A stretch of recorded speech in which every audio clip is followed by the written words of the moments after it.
Hello friends, మేమైతే పోచంపాడు అయితే వచ్చాం ఫ్రెండ్స్. మా అక్క చెల్లెలందరూ బెల్లపనం చేయడానికి బెల్లం కోస్తుండ్రు ఫ్రెండ్స్.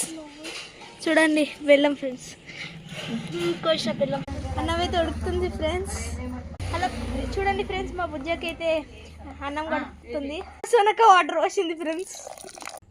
చూడండి ఫ్రెండ్స్, అద్వైత్ కూడా ఒక చేసి వాళ్ళ చెల్లెలకి ఎంత బాగా హెల్ప్ చేస్తున్నాడు చూడండి. కోసిన బెల్లం ఫ్రెండ్స్, మా సొనక వేస్తుంది. చూడండి ఫ్రెండ్స్, మా బుజ్జకైతే కలుపుతుంది. చూడండి ఫ్రెండ్స్, మా అమ్మాయిలందరూ బెల్లం వేస్తుండ్రు. మళ్ళీ కలుపుతుంది ఫ్రెండ్స్. ఒక 15 minutes ఆగాలి ఫ్రెండ్స్ ఉడకడానికి. నెక్స్ట్ అయితే పాలు పోయాలి ఫ్రెండ్స్. పాలు పోసాక ఒకసారి కలిపి ఆపేయడమే ఫ్రెండ్స్. హలో ఫ్రెండ్స్, నెక్స్ట్ అయితే ఫైనల్లీ ఇలా ఎంత బాగా అతిక్షణయ్య దించుతున్నాడు ఫ్రెండ్స్.